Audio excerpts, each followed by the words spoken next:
Hello everyone, today I'm going to be making a farmhouse bedside table, and you can too. The wood materials, if you want to follow along, are provided here, as well as the cut list.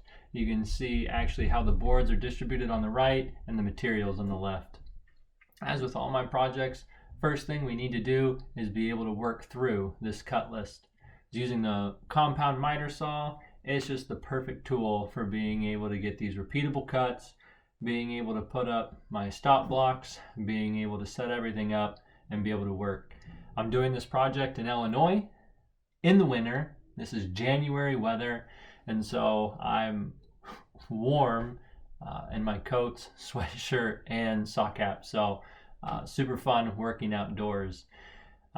Once I'm done with my cut list, of course, go to sanding. This is a farmhouse table, so I didn't go to too high of a grit. I stopped at 120. Needed to assemble my table, which can be seen here. In the background, you can actually see the workbench. This is my last project that I was building before my workbench was done.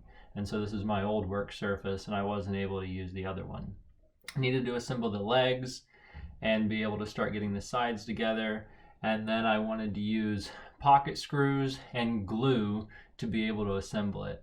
I'm using pipe clamps and just regular clamps to be able to hold the whole system together as I'm gluing and screwing.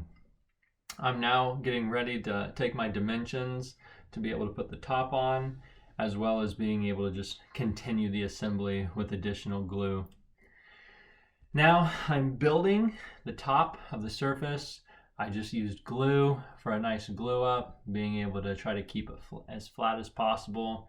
And then I just stained it using a gray stain to be able to go in the bedroom next to our bed with a darker gray bed cover.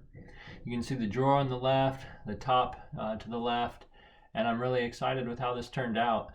If you want to build more, leave some comments. I can provide my feedback, but this is the final project. Really excited. Looking forward to hearing your comments. Leave them down in the bottom, and see you later.